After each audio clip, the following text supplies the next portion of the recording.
요한복음 12장 12절에서 19절 말씀입니다. 12절에서 19절 말씀까지 다 함께 읽겠습니다. 그 이튿날에는 명절에 온 큰 무리가 예수께서 예루살렘으로 오신다는 것을 듣고 정려나무를 같이 호산나 찬송하리로다. 주의 이름으로 오시는 이 곧 이스라엘의 왕이시여 하더라. 예수는 한 어린 나귀를 보고 타시니 이는 기록된 바 시온 딸아 두려워하지 말라 보라 너희 왕이 나귀 새끼를 타고 오신다 함과 같더라.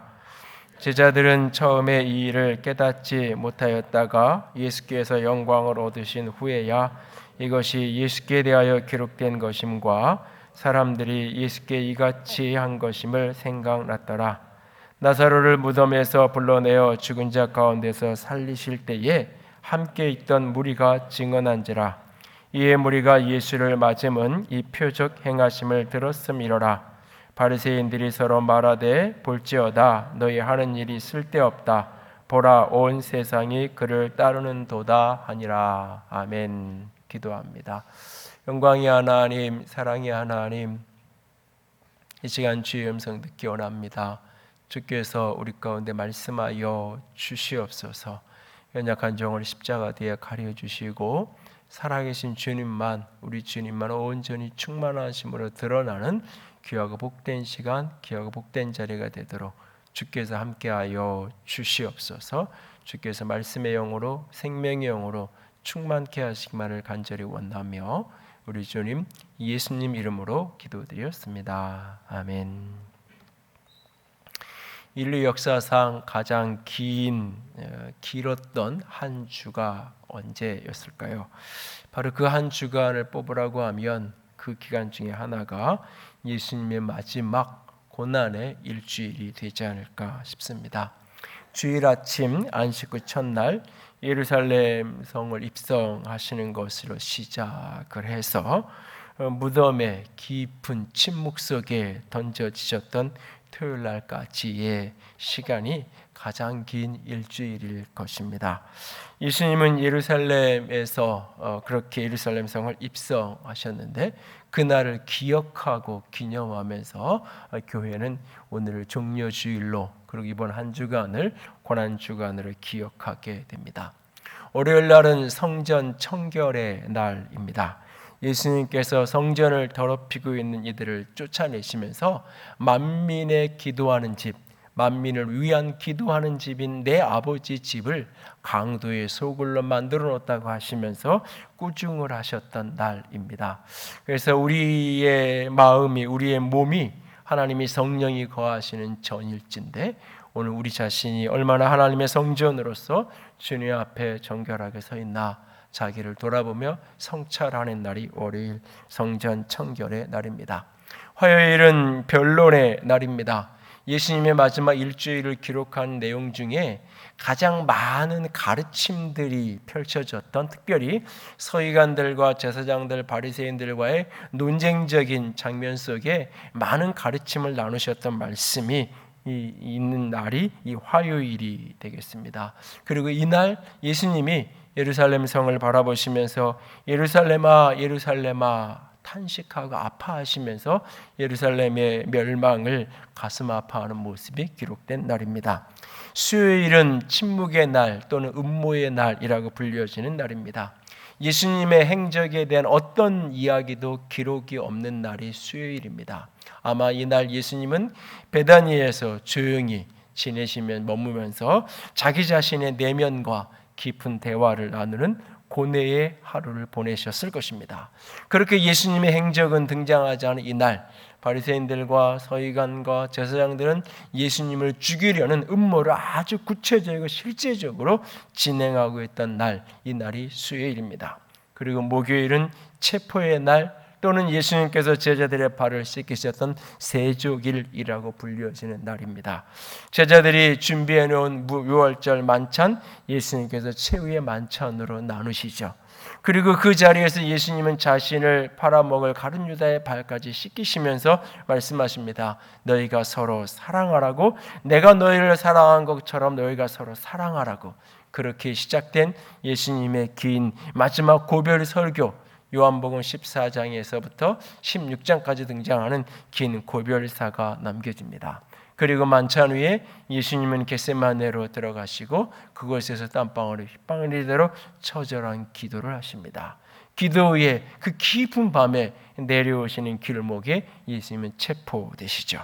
그리고 금요일 순환의 날입니다. 그렇게 체포된 예수님은 이른 새벽 대제사장 가야바의 집으로부터 시작해서 헤롯궁에 이르기까지 그날 예수님은 신문을 받으십니다. 그리고 오전 9시 십자가에 달려 죽음을 맞게 되죠. 엘리 엘리 라마 사막다니 울부짖는 기도와 함께 오후 3시 예수님은 운명하십니다. 이날 베드로는 예수님을 3번씩이나 부인하는 연약함을 드러내게 되고 그 칠흑 같은 어두움 속에 예수님은 주여 저들의 죄를 용서하여 주시옵소서, 누구도 할 수 없는 그 기도의 부르짖음으로 어둠을 걷어내시는 모습을 보게 됩니다. 그리고 토요일 침묵의 날, 고난주간이 끝나는 날입니다. 예수님이 무덤에 그렇게 장사 지낸 바 되신 그날, 무덤 속에 누우신 그날, 안식의 날, 그렇게 장사 지낸 바 되신 그의 죽으심을 기억하면서 초대교회는 이날 세례식을 종종 했습니다. 예수님이 죽으심, 장사 지냄, 내 모든 죄와 허물을 위해서 죽으신 그날을 기억하며 그렇게 세례식을 종종 했고, 교회는 이날을 대토요일이라고 부르며 금식하며 온 교회가 하루 종일 밤늦도록 새벽까지 우리식으로 얘기하면 철야를 하며 그렇게 함께 모여 부활의 새벽을 맞이했던 그날, 부활의 새벽이 오기까지 그 긴 어두움의 하루를 보내야 했던 날 토요일입니다. 그리고 안식 후 첫날 주일 부활의 날, 우리 주님께서 사망의 권세를 깨뜨리시고 부활로 다시 새 생명으로 일어나시는 그날을 우리는 만나게 됩니다. 이번 한 주간 이 예수 그리스도의 마지막 순환의 한 주간을 묵상하며 보낼 수 있기 원합니다.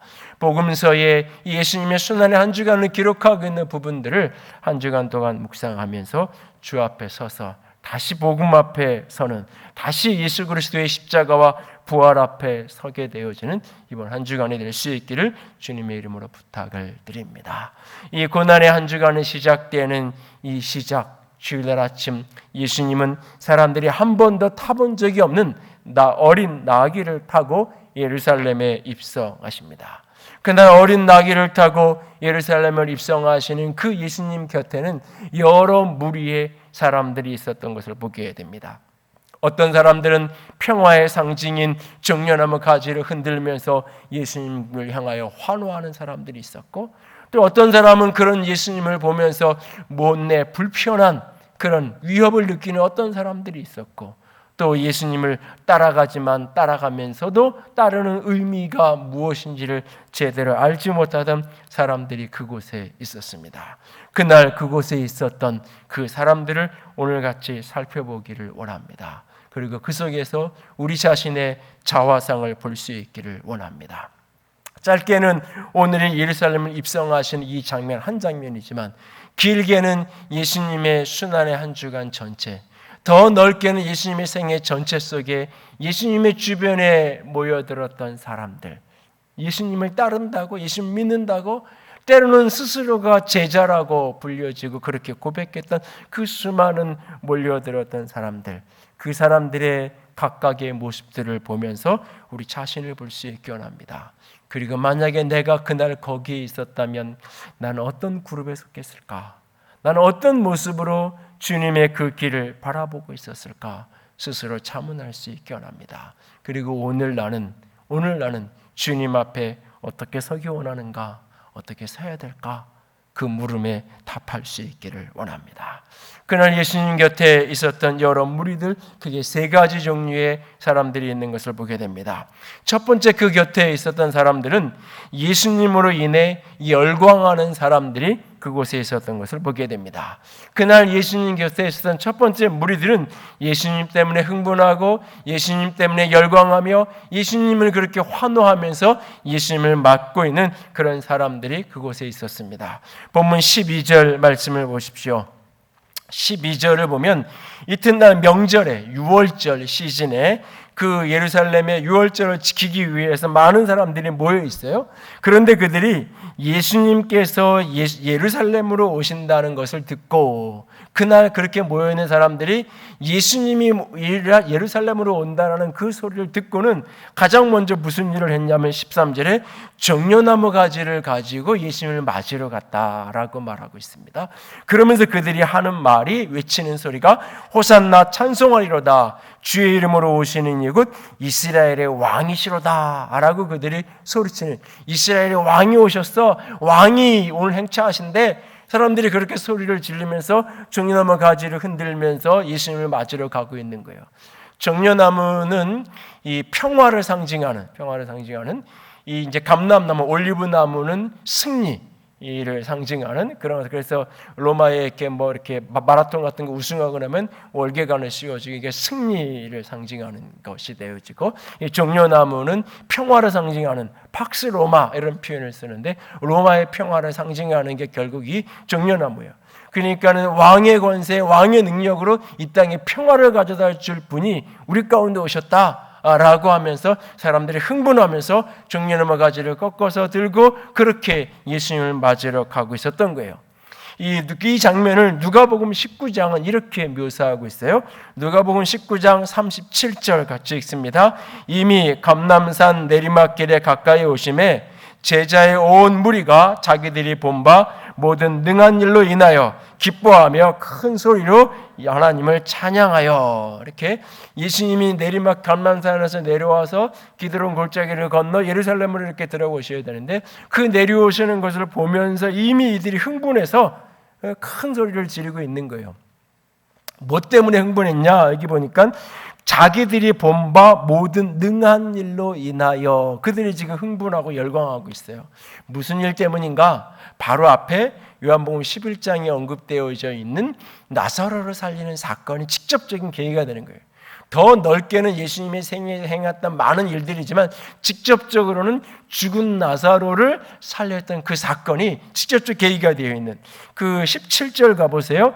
요한복음 12장 17절 가보면 나사로를 무덤에서 불러내어 죽은 자 가운데 살리실 때에 함께 있던 무리들이, 그 사람들이 예루살렘의 명절에 모여든 사람들에게 그 기적을 막 이야기를 하고 다닌 거예요. 그래서 18절 같이 읽습니다. 이에 무리가 예수를 맞음은 이 표적 행하심을 들었음이로라. 사람들이 그렇게 맞는 걸, 그 표적 행한 걸 들었기 때문에, 죽은 자가 살아났대, 예수님이 죽은 자를 살렸대, 그 소리 속에 사람들이 열광하면서 저런 사람이 우리에게 왕이 되면, 저런 사람이 우리의 지도자가 되고 대통령이 되면 이 나라가 달라지겠다. 그러면서 하나님이 보내신 메시아가 아니야? 그러면서 그들이 이스라엘의 왕이 나셔서 이스라엘의 왕이 오셨어 라고 그렇게 소리치면서 열광하며 예수님을 환영하고 있는 그런 사람들. 특별히 이 사람들이 이렇게 환영하게 하는데 이게 촉매의 역할을 하게 되는 게 뭐냐면 예수님이 나귀를 타고 오시는 거예요. 그러니까 이날 다른 모든 장치들은 예수님이 의도한 게 아니에요. 예수님이 계획한 게 아니에요. 사람들을 예수님이 동원하고 사람들에게 역할을 하는, 니네는 종려나무 가지를 준비하고 니네들은 옷을 준비해가지고 길에다가 양탄자처럼 깔고 뭐 이렇게 예수님이 디자인한 게 모든 게 다 우발적으로 자발적으로 일어나는 거예요. 근데 예수님이 계획하고 의도적으로 해야 한 건 딱 하나예요. 나귀를 준비하게. 제자들을 보내서 나귀, 그것도 어린 나귀, 한 번도 사람이 타지 않은 어린 나귀를 준비해 오게 하시고 예수님이 그걸 타고 예루살렘으로 들어오시는 거예요. 복음서 전체를 보면 학자들 간에 약간의 주장이 다르지만 최소한 예수님이 그 생애 동안 예루살렘을 방문하신 게 10번 이상, 많게는 12번, 적게 보는 사람만 4-5번 정도 이렇게 보는데 어쨌든 여러 차례 예루살렘을 오시는데 유일하게 이날만 공개적으로 예수님이 오세요.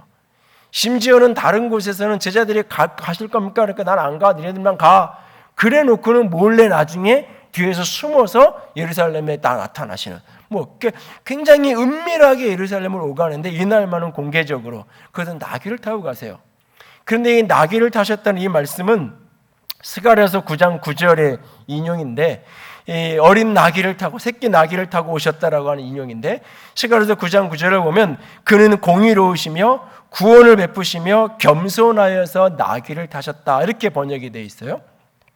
그런데 이 번역 때문에 겸손해서 나귀를 탔다, 그래서 나귀를 타고 예수님이 입성하신 이 사건을 겸손의 어떤 상징적인, 그것도 그 겸손이라는 단어를 어떤 유교적인 겸손의 개념으로 우리가 이해를 해서 마치 이 장면을 얼마든지 최고급 세단을 타고 예수님이 이렇게 이날 이 예루살렘에 들어올 수 있었는데, 그렇게 하지 않고 막 저기 경차, 그것도 막 이렇게 막 10년 이상 타고 막 그런 차를 어디서 하나, 그것도 구해다가 남이 자기 것도 아니고 남의 거 빌려다가 그렇게 예수님이 타고 오셨어.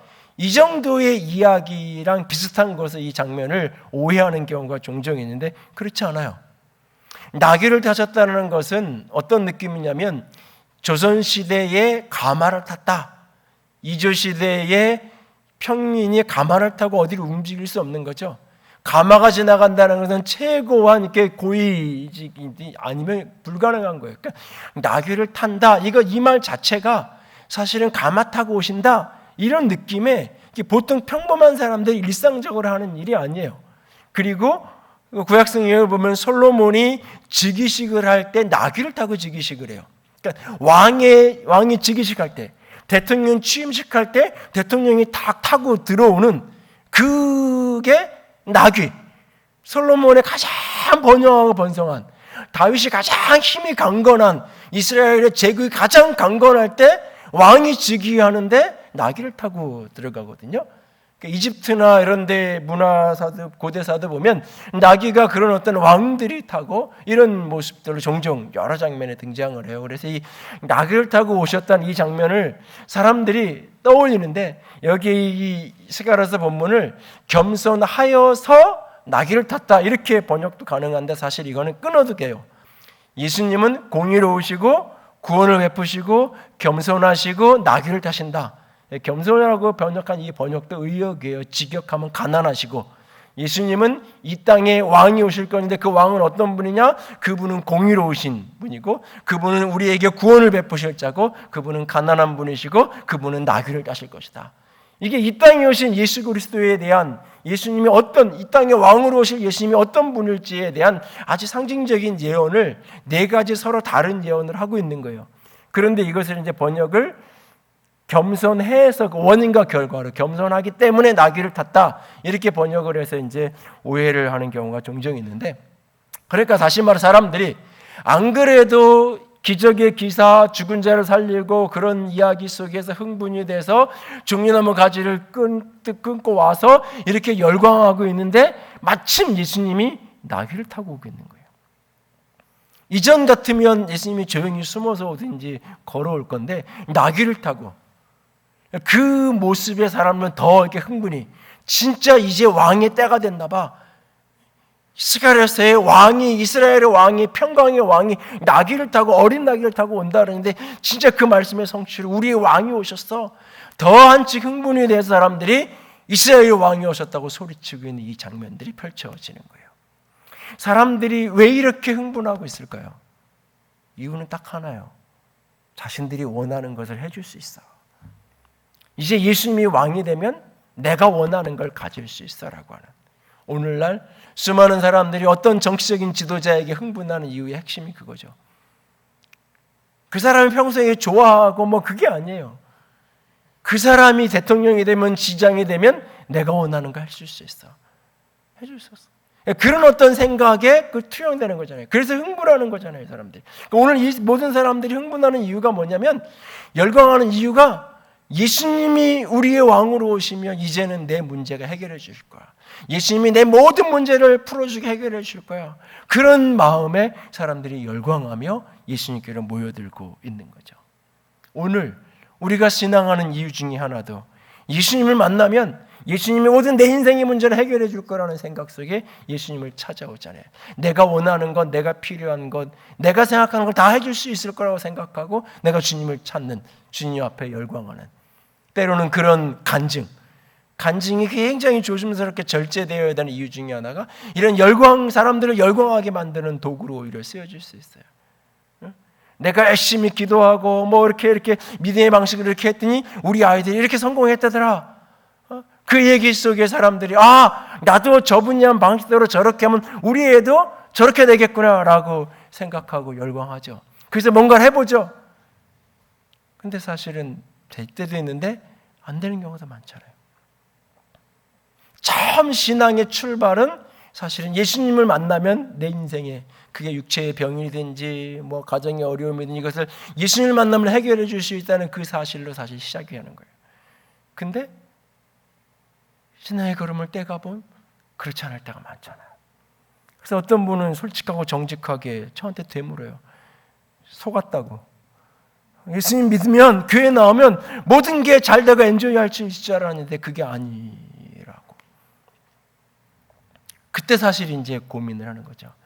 내가 진짜 예수를 믿을 건가? 참된 복음의 예수 그리스도를 믿을 건가? 내가 원하는 것을 기대했는데 그게 안 되니까 학원 바꾸듯이 이 병원 가서 나 고치려고 하다가 안 되니까 다른 병원 가듯이 그냥 그런가, 종교가 다, 교회라는 게 다 그런 건가 보다, 거기까지로 머물러 있든지. 사실 그 고비 속에 사실은 내가 진정 신앙인이 될 건지 종교인이 될 거, 종교인으로 머물러 있을 것인지 그 선택의 기로에 서서 결국은 씨름을 하는 거예요. 그걸 넘어선 사람이 진정한 믿음의 사람으로 주 앞에 서는 거예요. 오늘 이 열광하는 사람들, 나는 혹시 이런 수준의 사람으로 주 앞에 서 있지 않나요? 그날 여기에서는 또 다른 어떤 사람들이 있어요. 그 사람들은 두 번째로 예수님으로 인해 긴장하는 사람들. 예수님으로 인해서 불안하고 두렵고 긴장하고 예수님의 등장이, 예수님의 나타남이 못내 불편한 사람들이 그날 거기에 있었어요. 그것이 대표적으로 19절에 보면 바리새인들이 서로 이렇게 말해요. 너희들이 하려는 일이 다 쓸데없다. 보라, 이 세상이 다 예수님 따라가고 있다. 사실은 요한복음 15장 바로 앞에 11장을 읽어보시면 죽은 나사로를 살렸는데 모든 사람이 박수치는 게 아니에요. 죽은 나사로를 살렸는데 그날부터 예수님을 본격적으로 죽일 음모가 나타나요. 그 전까지는 죽일 생각까지는 안 해요. 그냥 예수님이 좀 싫어요.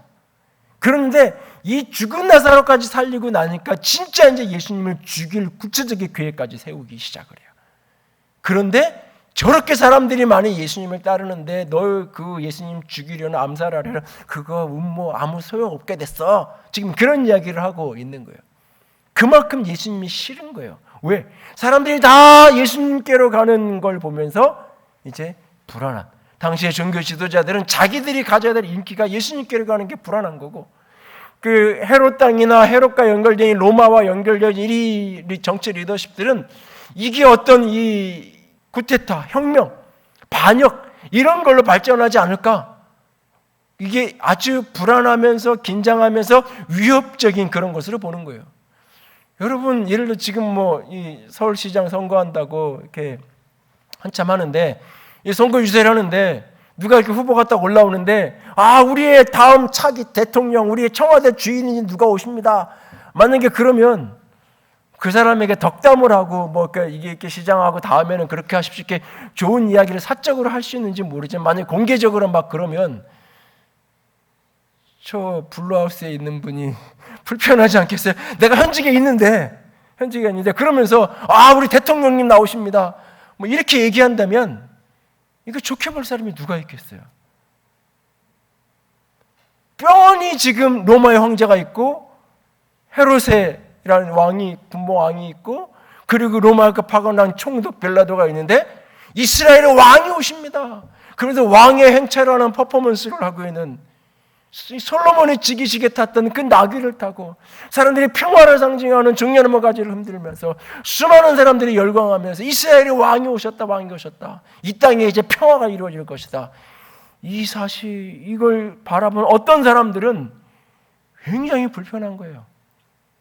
화가 나고 위협을 느끼고 이거 이대로 두다간 큰일 나겠다 라고 하는 구체적인, 그래서 암살의 음모를 진행하게 되는. 그래서 예수님이 그 재판 받으실 때 마지막 그 바라바라 풀어주게 하고 예수를 십자가에 못 박으라고 소리쳤던 그 군중하고 다른 거예요. 환호에 든 군중이 하루 이틀 사이에 마음이 변해서 그런 게 아니라 이런 예수님의 등장을 불편했던 사람들이 동원한 군중들이 나중에 예수님이 결국 십자가에 못 박는데 이용되는 거예요. 이 두 부류의 사람들이 여기 존재하는 거예요. 근데 우리가 이와 같진 않더라도 신앙할 때 때로는 예수님의 말씀, 예수님의 어떤 모습이 불편할 때가 있어요. 내가 생각하는, 내가 원하는, 내가 기대하는 예수님의 모습과 조금 다를 때, 나를 위해서 뭔가 이렇게 해주는 예수님의 모습이면 좋겠는데 무언가 그렇지 않은 성경의 말씀들 예수님이 만나실 때 불편하죠.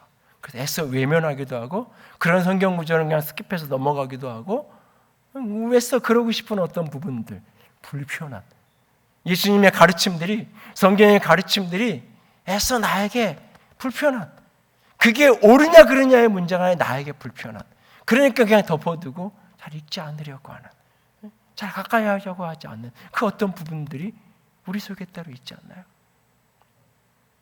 어떤 무리들은 그날 열광하고 있고 어떤 무리들은 그날 불편해서 긴장하고 있어요. 그리고 세 번째, 어떤 무리들은 예수님의 걸음을 따르는 사람들이 있었어요. 그런데 이들은 따르는데 몰라요. 따르는데 따른다라는 것이 무엇인지를 모른 채 예수님을 따르고 있는 제자라고 불리우시는 사람들이 그날 있었어요. 16절 가서 보세요. 오늘 이 본문의 핵심 키그는 16절 말씀인데 12장 16절 같이 읽습니다. 제자들은 처음에 이 일을 깨닫지 못하였다가 예수께서 영광을 얻으신 후에야 이것이 예수께 대하여 기록된 것임과 사람들이 예수께 이같이 한 것임을 생각났더라.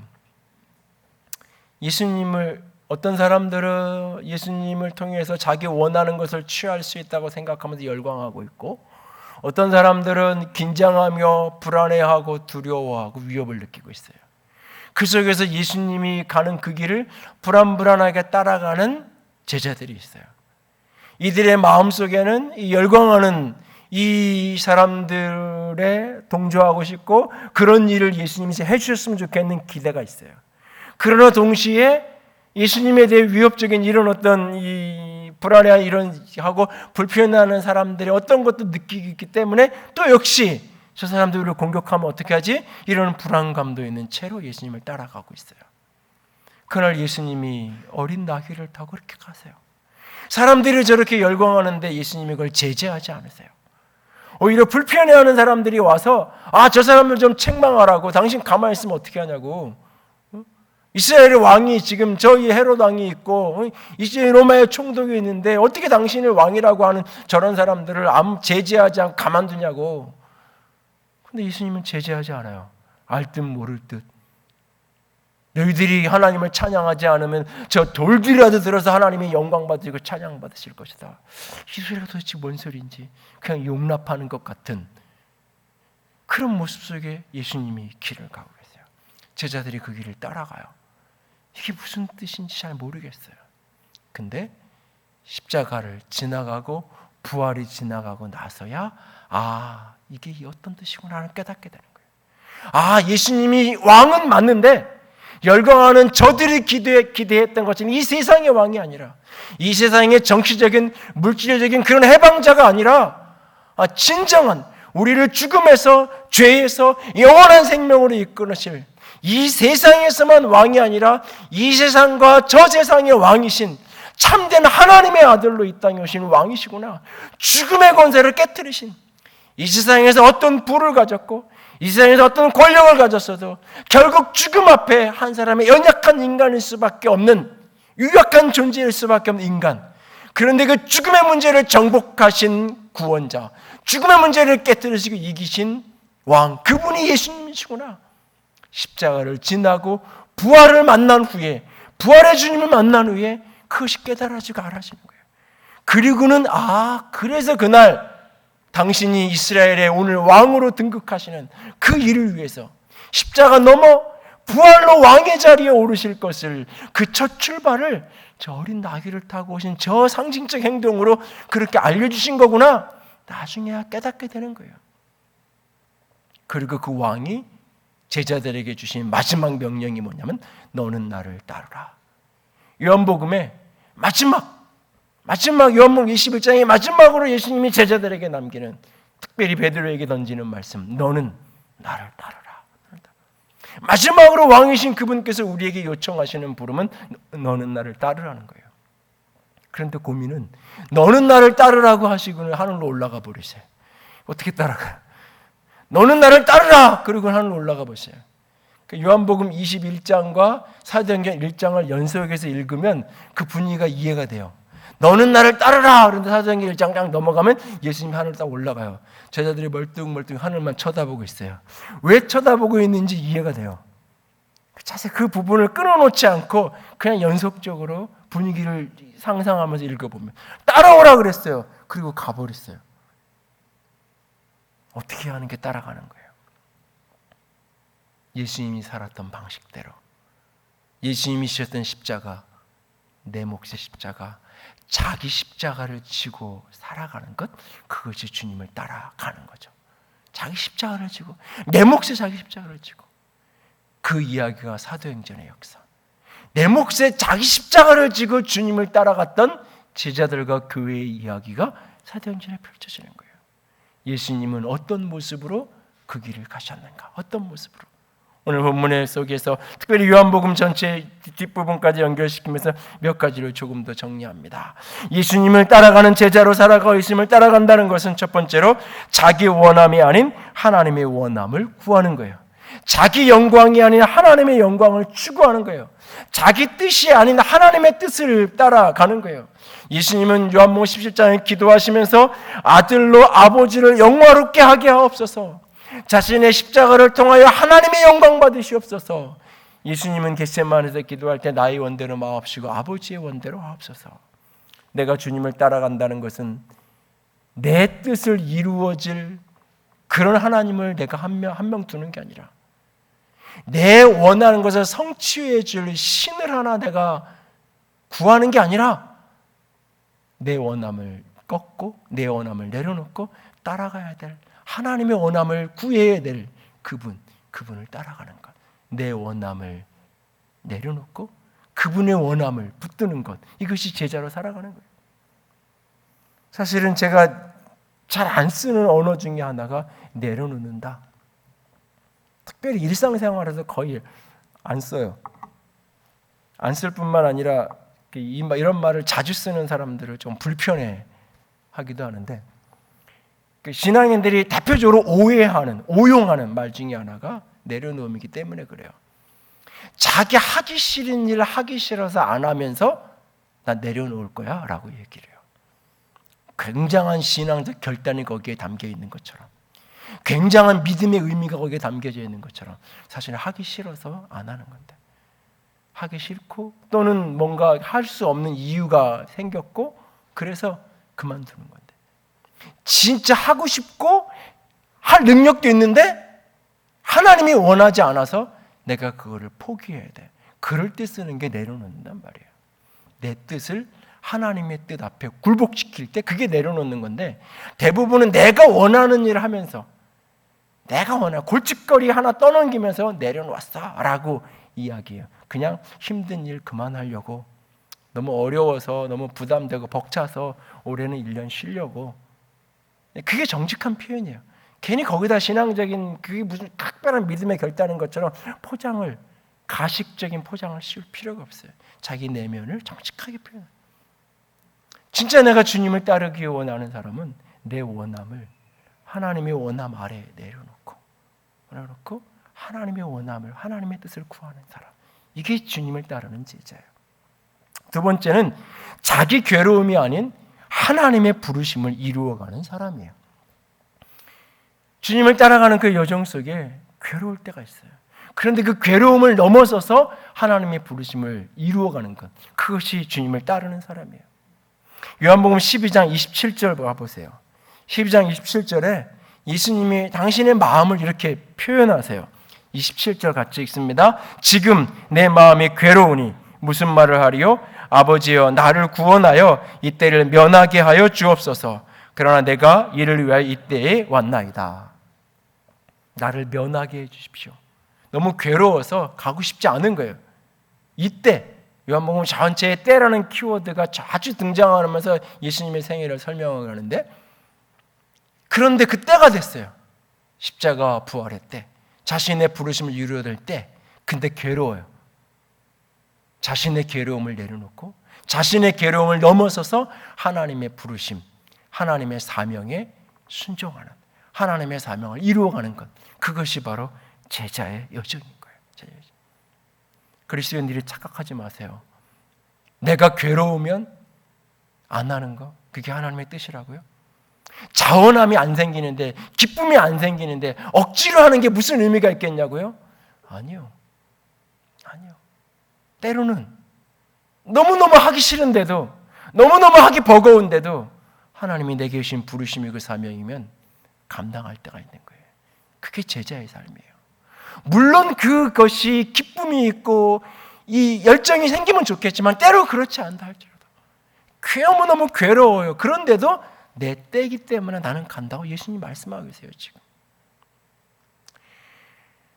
제가 고장난 마음 정비소라는 책을 내면서 사실은 한 가지 아쉬움이 있고 한 가지 염려가 있어요. 사실은 하나 아쉬움은 사실은 이렇게 내용을 다뤘다가 그런 부분들을 다 드러냈는데, 사실은 마음을 치유하고 마음을 회복하고 영혼을 살핀다고 말할 때 그 너머에 그 속에서 역사하는 사단의 역사, 하나님의 성령의 역사, 이 부분들까지 다뤄져야 되고, 사실 그런 부분까지 나타나야 이게 온전한 치유 회복까지 사실 나아갈 수 있어요. 그런데 아직은 그 부분을 다루는 게 논쟁적인 부분도 좀 있고, 내 안에서 이게 다 숙성되지 않은 부분도 있는 것 같고, 뭔가를 글로 정리한다는 거는 조금 더 분명하게 됐을 때, 정리가 충분히 됐을 때 글로 풀어내는 게 맞는 것 같아서 내용을 넣어놨다가 다 드러내고, 사실 이제 행간에 조금씩만 이제 남겨놨는데,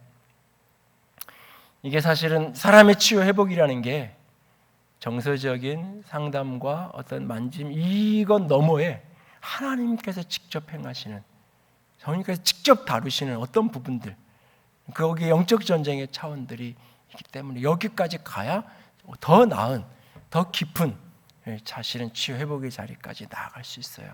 그거를 이제 다루지 못한 아쉬움이 있는데, 언젠가는 뭐 조금 더 다 숙성되고 그러고 나서 다룰 때가 있을 것 같고요. 또 하나 사실은 조심스럽고 그런 건 하나는 뭐냐면, 이런 유의 어떤 마음을 치유하고 회복하고 온전하게 회복돼야 되고, 이런 이야기를 자꾸 저도 뭐 설교 때 자주 얘기하지만 다루면 다룰수록 반대편으로 나타나는 부작용처럼 나타나는 게 뭐냐면, 온전해져야만 쓰임받을 수 있는 것처럼 오해하는 거예요. 내가 온전히 회복되어야만 주의 일을 할 수 있는 것처럼 오해하는 거예요. 내가 괴로우면 이게 온전히 상처가 다 해결되어야만 부르심에 응답할 수 있는 것처럼 오해할 수 있어요. 아니요, 그렇지 않아요. 정비소라는 표현을 썼잖아요. 차가 아주 좋은 새 차가 있을 수도 있지만 오래된 차가 있어요. 그래도 근데 내가 두 개 중에 하나를 선택해서 탈 수 있으면 새 차, 좋은 차 타고 가겠죠. 근데 내게 있는 차가 옵션이 이거 하나밖에 없어요. 오래되고 낡았어요. 근데 나는 차를 타고 가야 돼요. 그럼 타고 가야죠. 그런데 가기 전에 정비는 해야죠. 내가 목적지까지 이 차가 데려다 줄 수 없는 뭔가 문제가 있는 차면 정비소에 가서 고쳐가지고 그거라도 타고 가야죠. 다른 좋은 차가 있다면 그걸 타고 그거 놔두고 그냥 가고 가면 되겠지만, 이 차밖에 없다면 고쳐가지고 타고 가야 되는 거잖아요. 이 차가 온전히 새 차가 될 때까지 기다린다면 아무것도 못하는 거예요. 우리의 마음도 마찬가지예요. 온전한 기쁨이 생기고 온전한 자원함이 생기고 온전한 성숙함이 있고 온전한 부르심이 깨달아져. 그러면 내가 주의 변신하고 가겠다, 주의 쓰임 받겠다. 이 세상에서는 그런 날이 없어요. 하나님 앞에 가야만 모든 게 온전해지는 거예요. 헬리나 외에는 우리의 그래서 상처 입은 치유자라는 표현을 사용하는 거예요. 내 안에 상처가 있고 상처 입고 살아가요. 그런데 오늘 치유자로 사는 거예요. 내 안에 괴로움이 있어요. 힘듦이 있어요. 어느 날은 버거움이 있어요. 그래도 이게 내 부르심이기에, 이게 내 사명이기에 때로는 그것을 짊어지는 거예요. 그렇게 따라가는 거예요. 근데 희한한 것은, 신비한 것은 그렇게 따라가는데, 너무너무 힘들었는데, 너무너무 하고 싶지 않았는데 따라갔는데 그 속에서 하나님이 일하시고, 그래서 때로는 내 마음을 변화시키고 회복시키기도 하시고, 참 힘들게 나눴는데 하나님이 역사하셔요. 설교자를 살면서 느끼는 여러 경험 중에 하나예요. 참 어떤 날은 말이 꼬이고 힘들고 여기 이렇게 보는데 글씨도 안 보이고 막 힘들 때가 있어요. 그런데 하나님은 일하셔서 나는 참 오늘 참 힘든 설교고 버거운 과제 시간을 보냈다고, 그래서 예배 끝나고 내 방에 올라가서 때로는 마음이 힘들게 주저앉아 있는데, 하루 이틀이 지나고 나서 어디에선가 들려오는 소리는 하나님께서 누군가에게 일하시고 누군가를 회복시킨 이야기를 들으면서 하나님께 힘을 얻을 때가 종종 있어요. 내가 편하고 내가 행복하고 내가 즐겁고 내가 자원하는 일만 하고 살아가는 게 제자라고요? 아니에요. 괴롭지만 힘들지만 나도 부족하지만 때로는 끌어안고, 왜? 주님이 부르시기에, 그게 내 몫의 사명이라고 하시기에 감당해 가는 것, 그게 제자의 삶인 거예요. 그리고 세 번째로 자기 생명이 아닌 사람들의 생명을 살리는 자가 되어야 돼요. 자기 생명이 중요한, 먼저가 아니라 영혼을 살리는 일, 이것이 제자의 관심사의 첫 번째예요. 내 생명, 내 삶을 풍성하게 하는 것, 여기에 우선순위를 두는 것이 아니라 영혼을 살리고 영혼을 일으키는 게 사명의 본질이에요. 예수님이 그날 이렇게 말씀하시잖아요. 12장 24절이에요. 같이 읽습니다. 내가 진실로 진실로 너에게 이르노니 한 알의 밀이 땅에 떨어져 죽지 아니하면 한 알 그대로 있고 죽으면 많은 열매를 맺느니라. 예수님 당신에 대한 이야기잖아요. 내가 죽지 않으면 나 한 사람으로 있지만 내가 죽어야 많은 열매를 맺는다. 그냥 상징적인 어떤 이야기가 아니라 실제잖아요. 당신이 죽음으로 수많은 하나님의 백성들이 구원의 길이 열린, 때로는 내가 죽어지고 내가 내 생명이 내 때로는 썩어질 때 다른 사람의 생명이 일어나는, 영혼을 살리는. 구글 앵그램을 가지고 분석을 하면, 최근에 나온 자료를 보면서 많은 생각을 했는데, 그 200년 서구 사회 역사를 쭉 분석을 하면서 특별히 출판물 중에 소비자라는 단어와 그 시민이라는 단어를 통계적으로 분석을 한 거예요. 그랬더니 완만하게 1900년대가 들어오면서 차이가 나는데, 완만하게 오다가 1970년대를 기점으로 폭발적으로 소비자라는 표현이 늘어나고 시민이라는 표현이 줄어드는 거예요. 그러니까 우리가 함께 살아가는 공동체의 시민으로, 마을 회원으로 같이 공동체를 세워간다는 의식이 급격하게 줄어들고 소비자로서 무언가를 소비하는, 그래서 지도자들도 끊임없이 소비자들의 눈치에 맞게끔 해서 자기가 원하는 것을 이익을 얻는 그런 어떤 공동체로 사회 저변이 다 바뀌어가는 거예요. 세상이 그렇게 바뀌어가는 그 분위기 속에 교회도 1970년대 말부터 교회도, 예를 들면 교회를 개척한다 그러면 어디에다가 어떤 교회를 개척해야 될까요? 하나님께 기도하고 묻는 게 아니라 교회 개척의 첫 번째가 리서치.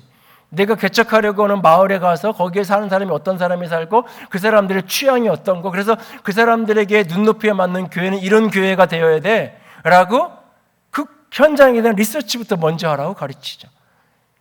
초점이 달라. 이거냐 저거냐 옳고 그름의 문제는 아니에요. 사람들의 초점이 달라지고 있는 거죠. 초점이.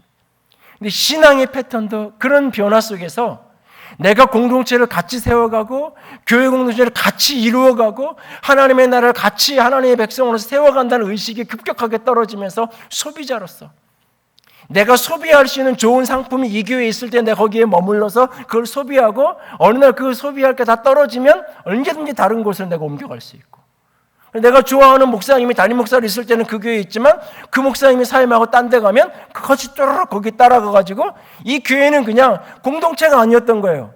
그 목사님이 거기에 있었기 때문에 나는 그 교회가 내 교회였던 거지 공동체로 같이 있었던 게 아닌 거예요. 그런 식의 현상들이. 그래서 교회에 대해서도 끊임없이 사람들이 그런 생각을 하며 살아가죠. 신앙 자체도 하나님으로부터 내가 뭔가 얻을 게 있다고 생각하면 가는 거고, 그게 아니면, 물론 그게 필요하고 하나님이 우리의 필요를 채우시는 거 맞아요. 그러나 그 너머에 우리는 나의 필요, 나의 생명이 먼저가 아니라 예수님의 시선은 그리스도 바깥에 있었던 교회 바깥에 잃어버린 영혼에 대한, 그 생명에 대한 시선을 놓치지 않았다는 우리 주님의 마음을 우리는 잃어버려서는 안 돼요. 주님을 따르는 사람은 내 생명이 풍성하게 지는 것 참 되는 거 참 중요해요. 그러나 이것이 전부가 아니라 내 생명의 풍성함을 넘어서서 다른 사람의 생명을 일으키는 것, 다른 사람의 생명을 살리는 것, 이것이 제자의 사명이고 제자로서 주님을 따르는 자의 길인 거예요. 오늘 저와 여러분이 주님을 따라가는 자가 되기를 원합니다. 주님 곁에서 열광하고 주님 곁에서 불편해하는 것이 아니라 주님을 따라갈 수 있게 원합니다. 아니, 오늘은 다 몰라도, 그 의미를 다 알지 못해도 주님을 따라갈 수 있게 원합니다. 내 원함이 아닌 하나님의 원함을 구하고, 끊임없이 내가 아무리 괴롭고 힘들어도 하나님의 부르심을 이루어가고 그렇게 내 자기 생명보다 사람들의 생명을 세우며 걸어갈 때, 내 몫의 십자가를 그렇게 감당할 때 십자가를 지난 사람에게 부활의 영광이 있는 거예요. 십자가 없이 부활의 영광이 이룰 수 있는 게 아니에요. 내 몫의 십자가를 지는 사람에게 하나님이 당신의 영광으로 붙들어 주시는 거예요. 왕을 따라갈 때 왕이 내 인생을 책임져 주는 거예요. 우리는 왕을 따르려 하지 않으면서 왕이여 내게 오셔서 내 인생을 책임져 주세요라고 말해요. 자녀들에게 수없이 하는 이야기예요. 하나님이 너희들의 인생을 책임지게 하려면 네가 하나님을 따라야 된다고. 우리는 하나님을 따르지 않으면서 하나님이 내게 오셔서 내 인생만 책임지라고 이야기해요. 그리고 하나님이 책임질 거라고 우리는 말놀이 하듯이, 말장난하듯이 말해요. 따르면서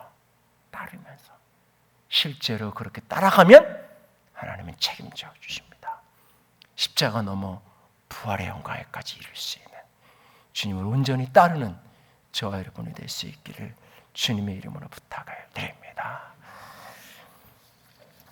함께 찬양합시다. 내 마음에 주를 향한 사랑이.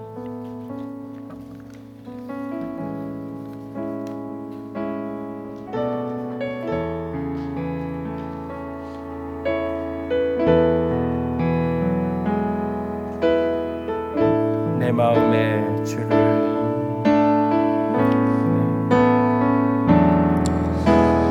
내 마음에 주를 향한 사랑이, 나의 말엔 주가 주신 진리로, 나의 눈에 주의 눈물 채워주소서.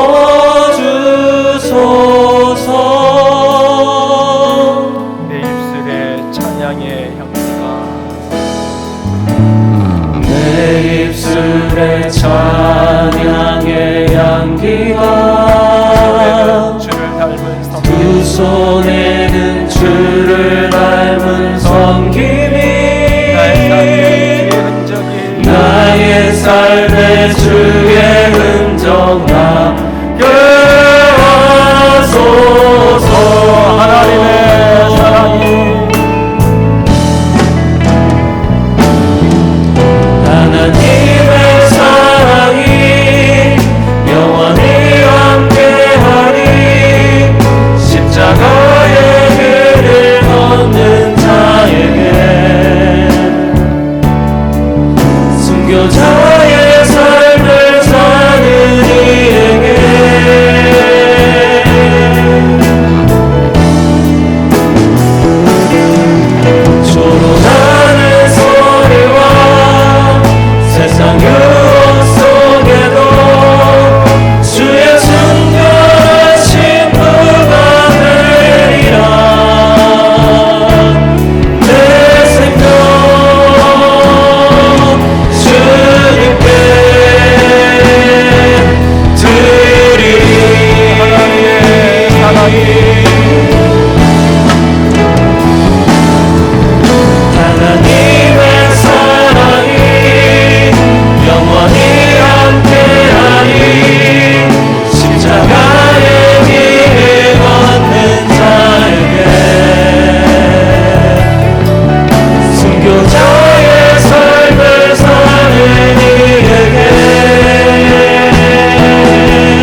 고백하며 나아갑니다. 나는 예수님 곁에 어떤 사람으로 서 있나요? 예수님 때문에 열광하지만 이내 내가 원하는 것을 들어주지 않을 때는 실망하고 있지는 않는지요? 예수님이 어떤 말씀은 좋아하지만 어떤 말씀은 긴장하며 불편해하고 있지는 않는지요? 나는 진정 내 원함을 하나님의 원함 앞에 굴복시켜간 제자일까요? 나는 진정 자기 괴로움에도 불구하고 부르심에 헌신하는 제자인가요? 자기 생명보다 잃어버린 영혼의 생명을 살리는 일이 더 먼저인 그런 제자인가요? 자기 십자가를 지는 자에게 부활의 영광이 있을 것입니다. 주님, 내 몫의 십자가를 감당케 하여 주시옵소서. 같이 기도합니다. 사랑의 하나님, 영광의 하나님, 주님만을 사랑합니다. 아버지, 하나님의 사랑이 내 몫의 영원히 함께하리. 나의 원함을 십자가의 길을 걷는 자에게 순교자의 삶을 사는 이에게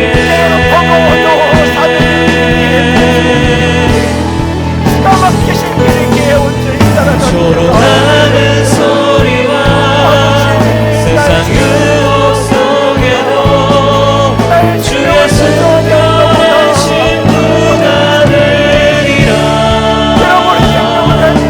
내 생명 주님께 드리리.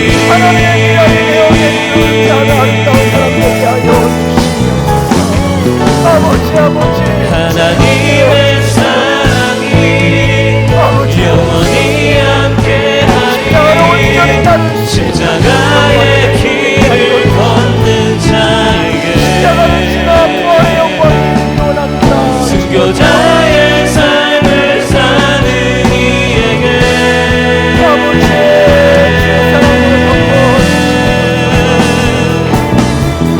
조롱하는 소리와 세상 유혹 속에도 주의 순결한 신부가 되리라. 내 생명 주님께 드리리.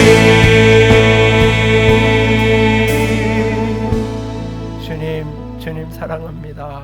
주님 사랑합니다. 주님을 멀찍이서 바라만 보는 것이 아니라 가까이서 붙쫓아갈 줄 아는, 주님이 가셨던 것처럼 그렇게 살아가는, 주님이 자기 십자가를 지었던 것처럼 나도 내 몫의 십자가를 지고 주를 따라 부활의 아침 영광의 자리에 설 수 있기를 원합니다. 주님 붙들어 주시옵소서. 능히 감당할 수 있게 하여 주시옵소서. 내 원함을 주의 원함 앞에 굴복시키게 하여 주시옵소서. 나의 괴로움을 넘어서서 하나님의 부르심을 이루게 하여 주시옵소서. 나의 생명의 풍성함을 누리는 것 넘어 생명을 살리는 일에 헌신케 하여 주시옵소서. 주님 사랑합니다.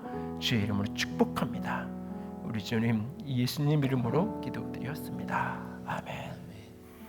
이제는 우리 주 예수 그리스도의 은혜와 하나님 아버지의 놀라우신 사랑하심과 성령 하나님의 교통하시며 기름 부으시는 그 은혜가 오늘도 주님만을 따르는 자가 되기를 작정하는 모든 이들 위해 이제로부터 영원토록 함께 있을지어다. 아멘.